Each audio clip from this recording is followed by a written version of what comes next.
Kaya ako yung membro na! Lahat na ka pala eh!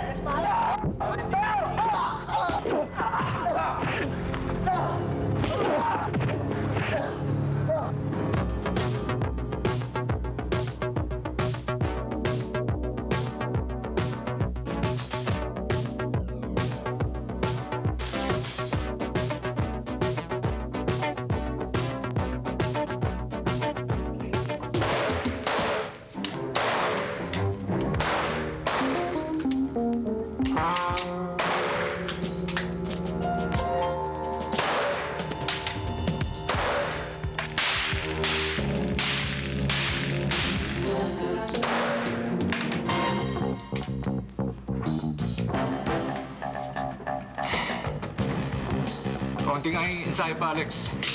Babalik na yung dati mong galing. Medyo malaki na improvement nga, sir eh. Yung isang linggo, ang lahat talaga sa bullseye. Nanginginig pa na yung kamay mo eh. Sigurado ka bang kaya mo na bumalik sa trabaho? Palagay ko, sir.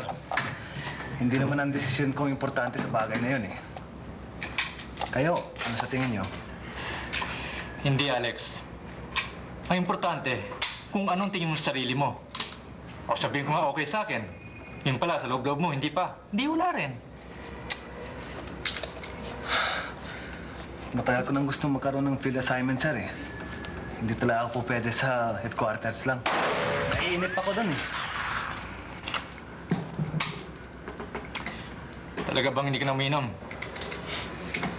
Matagal na, sir. May 3 buwan na ako. Eh, naalis ko ng sakit ko na yun. Nibote nga ng alak, hindi ko matig na ngayon eh. At saka kilala niyo naman ako, sir. Hindi naman talaga ako mahilig uminom eh. Kaya lang, may dahilan kung ba't ako natuto maglasing. Alam namin yun, Alex. Dinaan mo sa alak ang sama ng loob mo. Dahil sa pagkamatay ng iyong kapatid. Kaya naman, malaki ang kumpiyansa ko na ilang buwan lang eh, babalik ng dati mong sigla. Ano? Wala ka nang sama ng loob. Wala na, sir. Nalagpasan ko na yun. Kaya, pwede na ako mag-feel ngayon. Okay. Bibigyan kita ng assignment. Medyo magaang lang. Sir?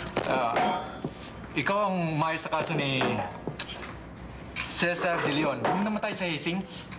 Ay, yung nadyaryo, sir? Di ba, yung fraternity initiation ng Alpha Lambda Gamma, yung sa Antipolo? Eh, yun na nga. Kawawa yung bata. Namatay sa bugbog. Di ba, sir, alumnus kayo ng Alpha Gamma Lambda? Pinagmamalaki niyan, di ba? Oo, dati pinagmamalaki ko yun. Pero ngayon, kinahihiya ko. Nakakaya naman talaga nangyari eh. Kaya Alex, importante sa akin, ma-solve mong krimen ito. Para naman sa ganon, mahugasan ang kahihiyan ng fraternity. Okay? Okay, sir.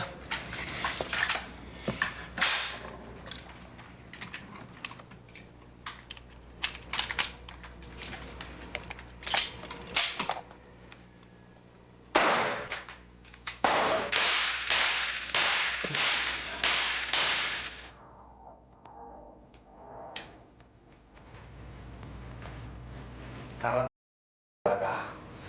hindi ba sinabi ko sa'yo, umagkila na lamang kayo ng lugar sa Tagaytay? Kung bakit mapilit ka pa dito gawin ang initiation eh? Paano ba yun yan? Pati ako kasangkot. Paano man? Kayo nga mapilit dyan na imbitahin yung mga alumni members ng frat eh, para ma-renew yung connection nyo sa kanila. Tradition ng frat yun. Hindi ako masigasin mag-imbita. Nakaugalian na ng frat. Kapag may initiation rites, nandun lahat ng mga dating fraternity members. Kaya bilang dating frat master, inibita ko sila. Teka. Ano ba talaga status ng kasong to? Eh bakit ba tarantang-taranta tayo sa kasong to? Eh, ano ba talaga ang problema?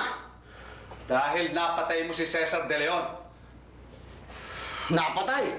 Nakakatawa naman, Pao. Eh, ang dami-dami namin bumugbog. Pati alumni members nakisali, pati kayo nakipalo nga eh. Tapos sa akin bubutong ang sisi. Bakit ako lang? Dapat tayo lahat. Shut up! Dahil ikaw ang leader ng initiation rites. Tsaka dahil kung talagang tutuusin, ikaw napaka-violente mong tao ang tingin mo sa mga neophytes parang hayop. Pa, ngayon yung sinasabi yan dahil may nangyari na. Pero nung walang nangyayari, napakagaling ko. Shut up, ha? Ang isipin mo ngayon kung paano ka makakalusot sa kasong to. Bakit? Ako lang bang may kasalanan? Baka nakakalimutan nyo. Nung nasa initiation tayo, nandun si Judge, nandun si Mayor, nandun ang 3 konsehal, meron pang doktor, meron pang mga propesor. Tapos, akong pagsisisihan nyo? Kung may kasalanan ako, natural may kasalanan din sila. Kung ikukulong ako, natural ikukulong din sila. Hindi lang ako. Ang daming pandaldal. Aminin mo na, Rapi, talagang violente ka. Pa, hindi ba may kasabihan? Kung anong punot ugat, yun din ang bunga. Eh, kanino pa naman ako magmamana? Eh, kung di sa inyo, di ba? Ito ka Sige ba? Magsalita ba? Pa, tignan mo ang ginagawa niyo. Sino ang sa atin mas violente? Hindi ba kayo?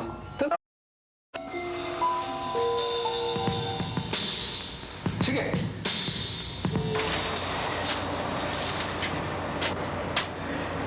Tinignan mo na naman ang album ni Froilan. Kaya buti-buti na nakalimutan mo na yung kamatay ng kapatid mo eh. Baka mamaya ma-depress ka na naman.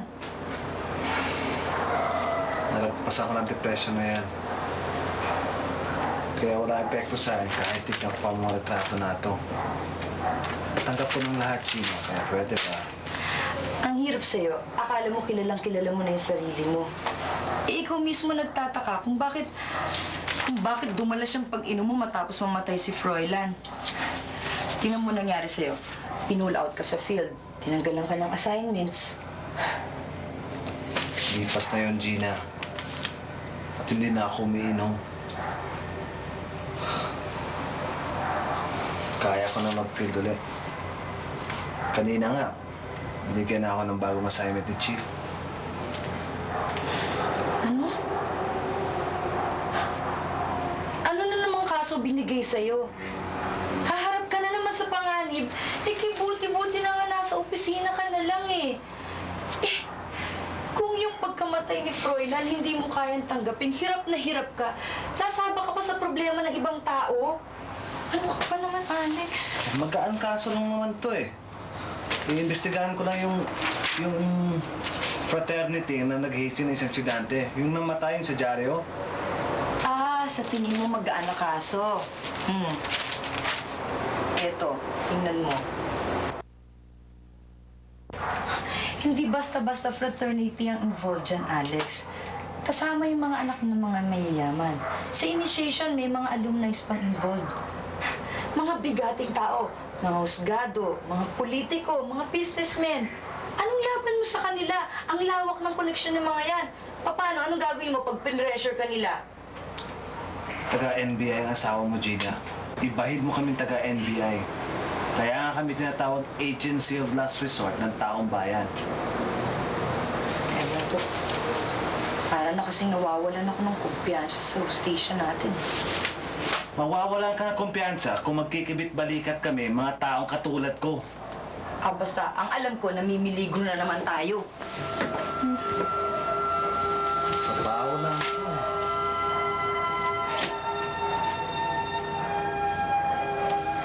Oh, ikaw na naman nadidepress ngayon. Kasi ikaw eh. Tulog na nga tayo.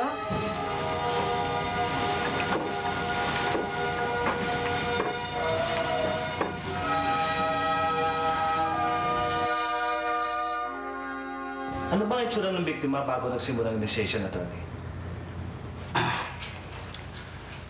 Nag-aaksaya lamang kayo ng panahon, Mr. Guerrero. Wala akong may sasagot sa mga tanong nyo hanggat wala rito yung abogado namin. Di ba abogado kayo, Atty. Monleon? Oo, abogado ako. Pero hindi ako abogado ng anak kong si Rafi o sino mang kasangkot sa kaso niya. We have decided to get another legal counsel. Sa bahay niyo naganap ang krimen, attorney.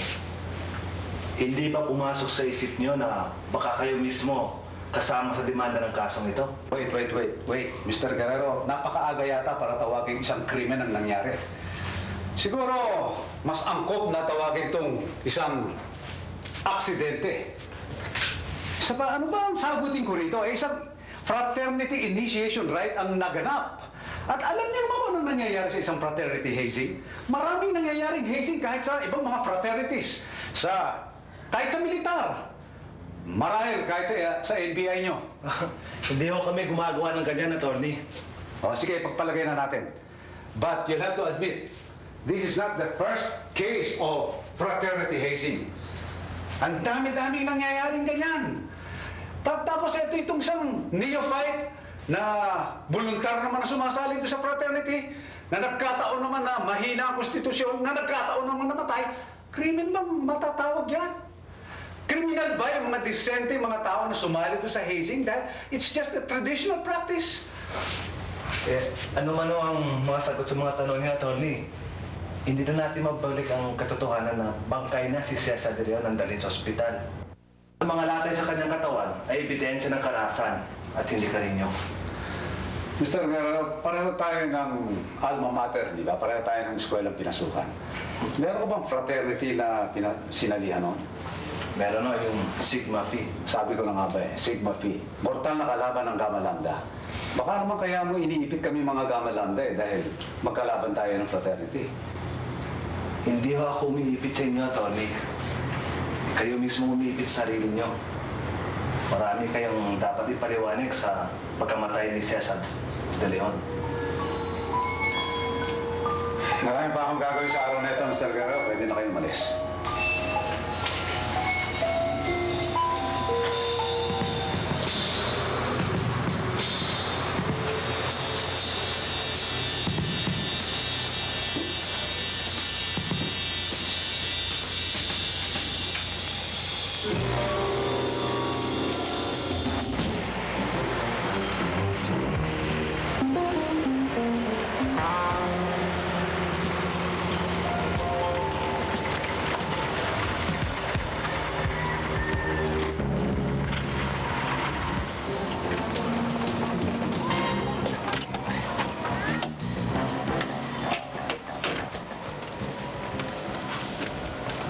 Brad, kilala po ba ako? Monleon. Modesto Monleon. Batch 63 ako sa Gamma Lambda. Ikaw, batch 61. Naalala po ba? Madalas tayo magkasama sa initiation rites noon, di ba? O, kumusta? Sorry, Brad, pero hindi ko matandaan eh. Matagal na kasi ako hindi umati ng mga initiation.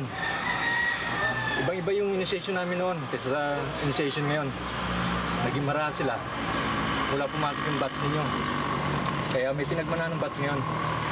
Oh, come on. Huwag mo naman sabing bumaba na ang pagtingin mo sa ating fraternity dahil lamang sa maliit na kasong nangyari kamakailan.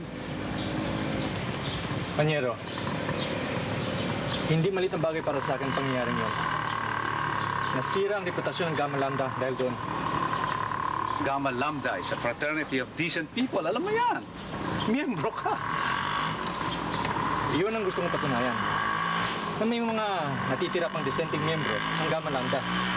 Kaya nga hinahawakan kong kasong ito eh. Tama yan. Tama.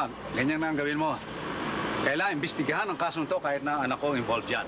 Ganyan din ang gagawin ko kung ako nasa katayuan mo. Kaya lamang, do you really believe that our fraternity can be a fraternity of criminals? Do you think the likes of me, you, my son, Judge Ravanes, Councilor Marquez can become murderers? Alam mo, attorney, irrelevant ang opinion ko sa kasong ito. Ang ebidensya ang magsasalita sa bagay na yan.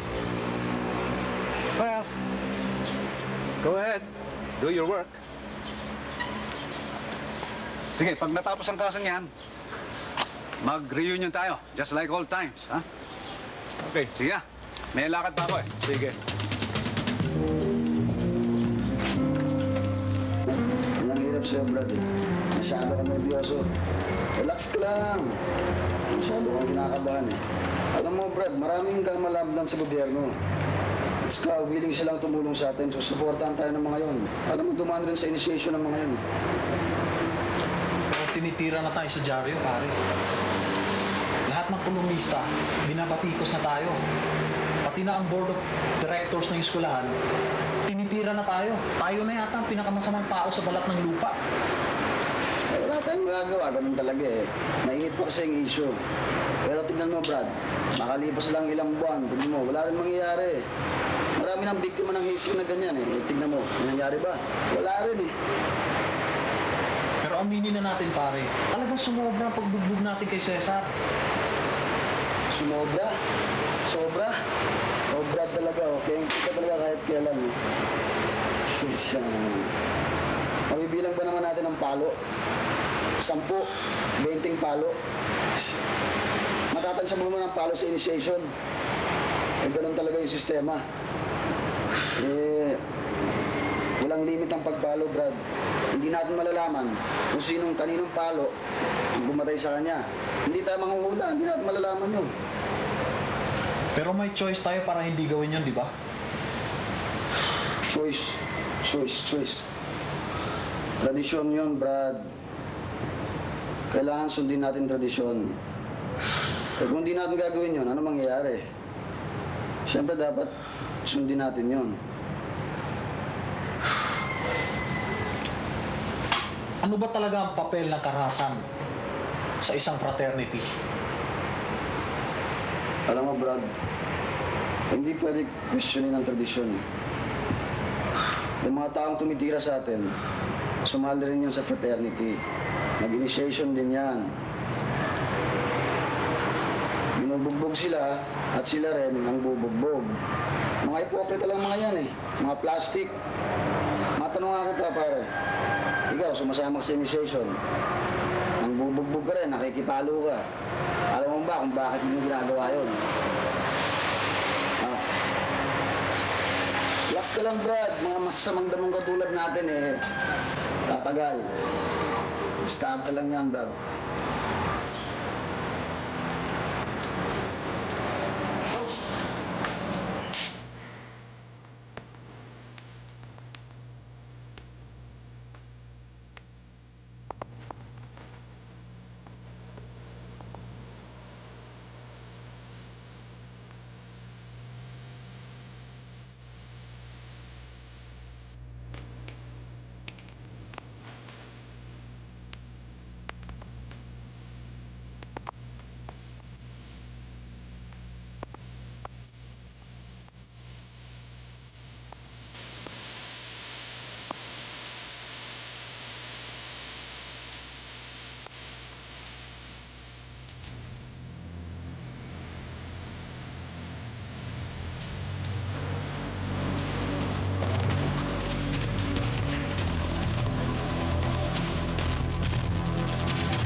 So, inom si Bandero.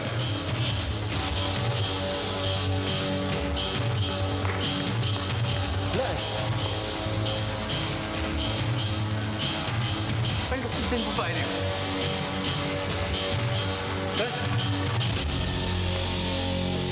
Nangyari na kinatatakutan ko. Magmula nang hawakan mo yung kasong yan, hindi na ako mapakali. Buti na lang nakatago ko. Kung hindi, ano nangyari na sa akin? Masama na nangyari sa akin. Baka paranoid ka lang. Akala mo sinusundan ka. Anong paranoid doon? Nung tumakbo ko, tumakbo din sila? Eh baka snatcher o mandurukot. At nagkataon. Magmula nung hawakan mo yung kaso niya, nagkagulo-gulo na tayo. Nung hindi mo pahawak yung kaso niyan, nung nasa headquarters ka lang, hindi nangyayari sa akin to kahit gabihin ako ng uwi. Ngayon nangyari sa akin to, nung hawak mo na yung kaso niyan, nagkataon ng tawag doon? Bakit? May nagbabanta ba sa atin? May tumatawag ba? Wala naman ah. At bakit ikaw at hindi ako? Ewan ko! Hindi natin mabibigyan ng katwiran yung mga taong gusto manakit sa atin. Hindi natin alam ang takbo ng utak ng ibang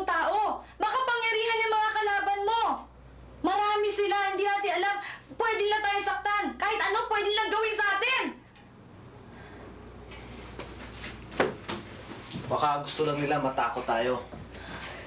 At kung matatakot tayo, para na rin sila nanalo. Duwag ako, Alex. Duwag ako.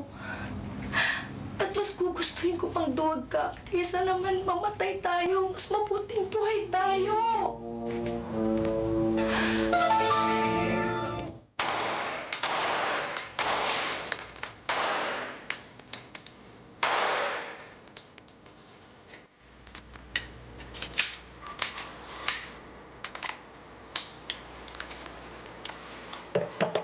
Alam mo, Alex, hindi mo basta-basta may ugnay ang nangyari kay Mrs. dito sa kasong hinawakan mo. Oo, tama ka. Maaring nagkataon lang. Pero sa tapang na pinakita sa atin ni Rafi, sir, mukha talaga meron sila ibubuga eh. Sabihin mo nga sa akin, anong pakiramdam mo sa kasong ito? Alay ko, sir, hindi basta-basta ang kasong to eh. At hindi tumagaan tulad ng akala nyo. Parang kultura ng palakasan ang kabaga natin dito. Palakasan? Kanino? Hindi sila malakas sa akin. Pero malakas sila sa ibang sektor ng gobyerno.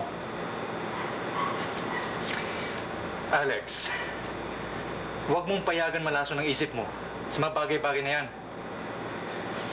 Sabihin mo, kaya mo pa ba ang kasong ito o ipapasok mo sa iba? Sir, hindi ko naman to tanggapin kung hindi ko to kakayanin eh.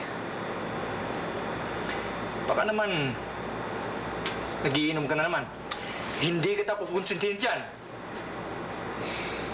O baka naman, nakikita mo sa kasong ito, ang kaso ng kapatid mo. Kaya nagiging personal mga pagtingin mo sa mga bagay-bagay. Mahirap yan.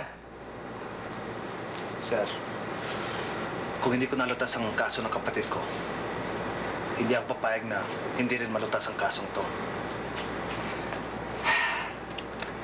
Okay lang yan. Basta tandaan mo, ayoko magiging personal crusade ang kasong ito. Okay?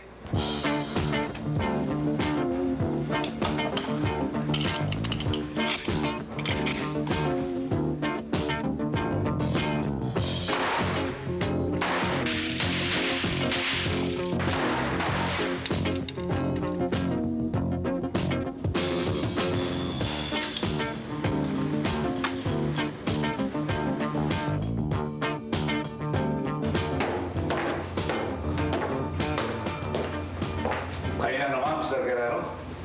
Hindi ba sapat ang mga impormasyong nakuha niyo na? Wala pa ba kayong kasong na-file sa Fiscal's Office? Hindi naman investigasyon ng pakay ko rito, attorney. Aba, magandang balita. Nagpalit ka na yata ng profesyon, Mr. Guerrero. Nagpunta ako rito para kausapin ang anak niyo si Rafi. Total kayo naman ang tatay. Baka pwede niyong sabihin sa anak niyo na tigilan niyo na ako. Ba, hindi ba baliktad? Kami yata dapat magsabi sa'yo, tigilan niyo na kami. Baka may alam kayo sa balak ng anak niyo, Tony. May kutob ako. Ang mga tao yung pinasusubaybay niya sa misis ko. Hindi kaya nakainom kayo, Mr. Guerrero. Balita ko, problema niyo yan noon. Kahit nakainom ako, sigurado ako sira ulo yung anak niyo. Nang in-interrogate niyo raw si Rafi, nabanggit niya sa akin na napikon daw kayo nung mabanggit niya ang tungkol sa kapatid niyo na namatay. Hindi kaya napagbubuntunan niyo lamang kami ng galit dahil sa kabiguang naranasan niyo tungkol sa kanya, sa kapatid niyo? Siguro nga, Tony. Siguro nga. Kaya nagpupursige ako maghanap ng ebidensya. At sa ngayon, malakas ang katibayan hindi lamang sa kanya. Kaya kung pwede, sabihin niyo sa anak niyo, huwag din na akong iharas at lalong lalala ang kaso niya. Mas sumusobra na yata kayo.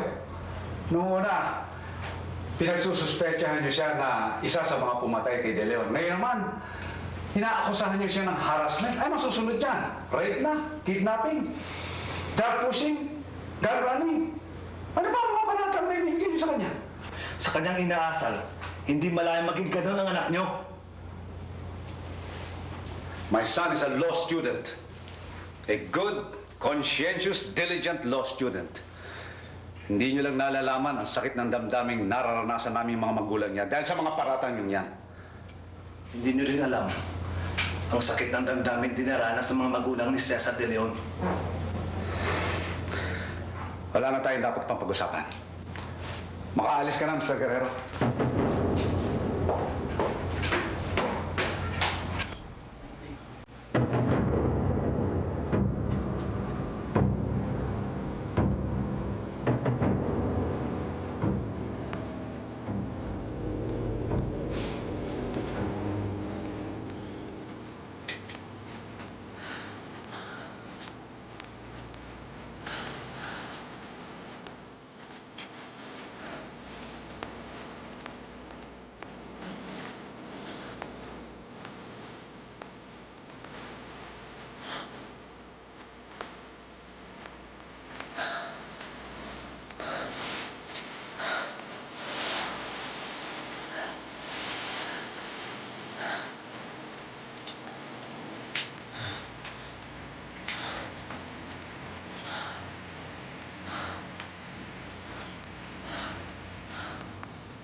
Ano nangyari?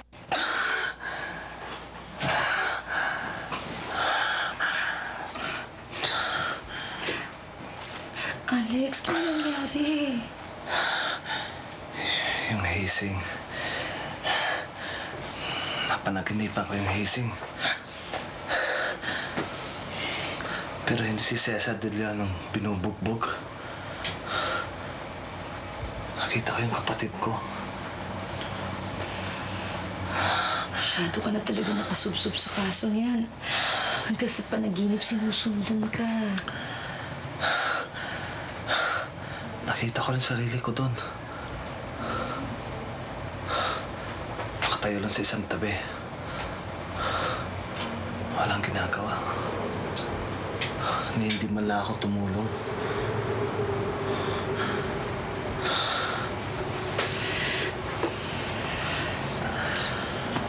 Sobra na binibigay mo sa kaso niyan.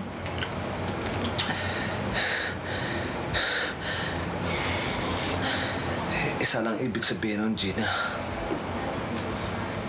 Kung bibitawan kong kasong to, para na rin ako nakisangkot sa mga pumatay sa estudyanteng yon. Ano naman ang sinasabi mo eh. Tulog ka na. Halika na, tulog ka na.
Inosente ako.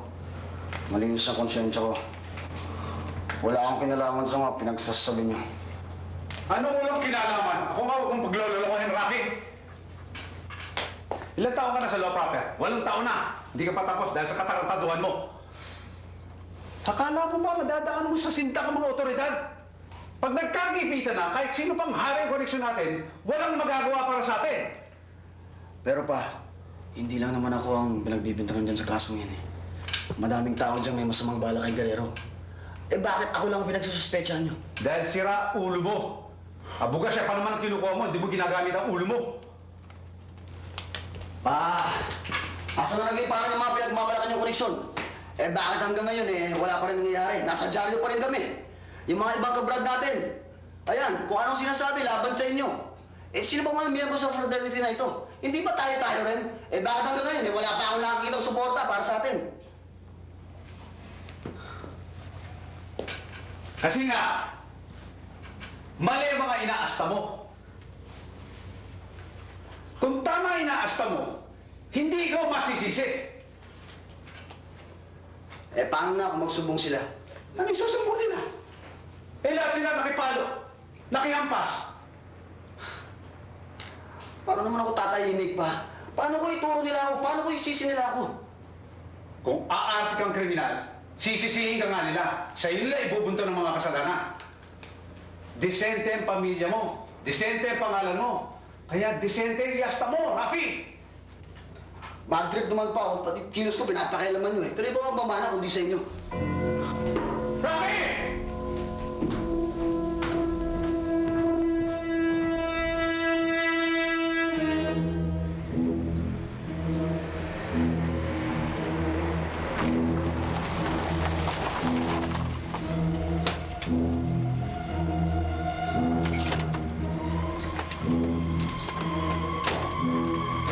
Oh, Chip! Ginulat mo naman ako. Bakit? Pupusasan mo na ba ako? Aarestin mo na ako? Eh, wala pa naman demanda. Gusto lang kitang pasalamatan sa mga pinadala mong mga tao. Bumaril sa akin ng isang araw. Sabihin mo Wow. sa kanila, kulang sila sa ensayo ah. Wow! Chip naman, ang labo mo naman. Ako pang pinaghihinalaan mo. Napakalaking kaso niyan, Chip. Ako ang pinaghihinalaan mo? Napakasuspetsyoso mo naman. Baka pag sumangit yung ngipin mo, eh, ako ang sisihin mo. Ha? Paborito lang talaga kita, Rafi. Bakit hindi mo muna imbestigahan yung ngayon, kung napatunayan mong kasabwat ako ng mga ikulong mo ako. Pasasan mo ako. Pero sa ngayon, Chip, preba muna. Eh, wala ka pang preba eh. Huwag na. Basta enjoy ako sa ganito eh. Ano ba talaga gusto mo mangyari? Gusto mo ako isalvage? Eh sige, isalvage mo ako. Wala akong magagawa kung trip mo yon. Okay? Patayin mo na kung gusto mong patayin. Hindi ako katulad mo, Rafi. Sa lahat ng sinabi mo, yun ang tama. Hindi talaga tayo magkatulad. Napakalayo ng agwat natin. Dahil ikaw, ahenteng pulpul ka.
talo. Ano pinagsasasabi mo? Wala.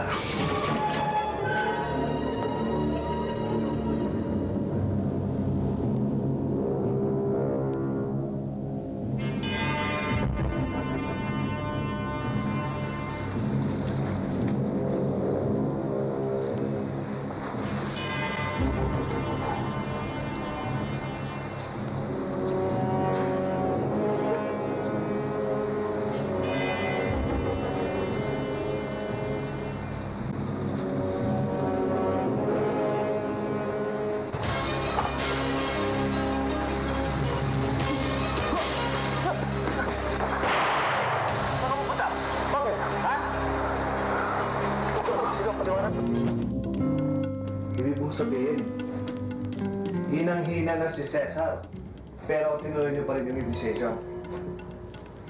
Pero marami hong new fights. Si Cesar lang talaga ang napuruhan. Hindi ko nga alam sa sarili ko kung ba't ako nakisali. Basta alam ko pag may initiation, nakakalimutan namin ang sarili namin. Para kaming ibang tao. Hindi nga ako makapaniwalang nakapatay kami. Alam mo, Art, yan ang mangyayari kapag outnumbered ng masama ang mabuti. Pati yung mabuti, napapasama. Siyempre, majority rules. Yan din ang nangyayari kapag sinuko mo yung buong katauhan mo sa isang otoridad. Sumusunod kayo sa lahat ng utos niya. Pero tradisyon na namin yun, Chief. Yan ang otoridad ng karahasan. Doon yung sinukong sarili nyo. Kaya kahit na undecenteng taong tulad mo, napapagawa ng karumal-dumal na bagay. May pag-asa pa ho ba ako? Nahihirapan na ho ako magtago eh. Tsaka hindi ko ho sinasadya. Mahina lang naman yung pagkahampas ko sa kanya eh. Si Rafi talaga, siya maraming hampas. Siya na unang sumuntok, siya pa huling humampas. Nakahandusay na nga sa lupa si Cesar. Sinisipa pa rin niya. Siya ang walang awa. Siya ang nakaraming gulpi kay Cesar. Kung tutulungan mo kami, baka sakaling matulungan ka namin. Brad! Ikaw ba'y nasa agap ko, chismis? Balita ako, pumunta ka raw eh. Ha? Tol, Art! Ha? Sinutsi mo ba kami? Ha? Hindi, Rafi. Sinabi ko lang, wala ako sa sarili ko noon. At kinanta mo naman kung sino-sino tayo ron. Hindi ba? Wala ako sinasabi.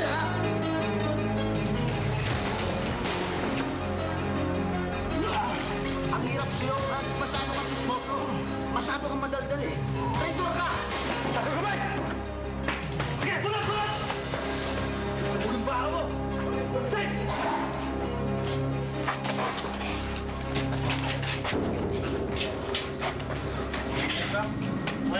Okay, sir.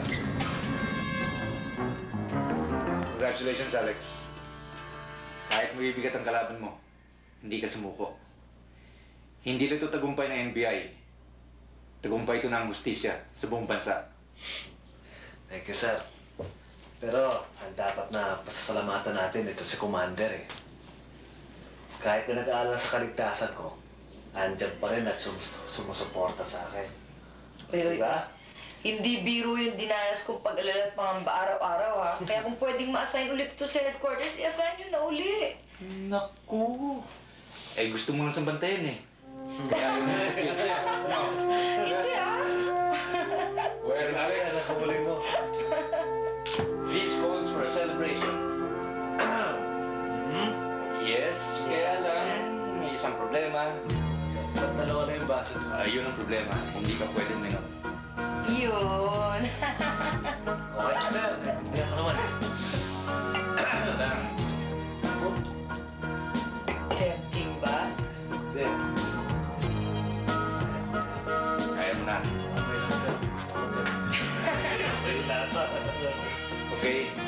See you, Alex.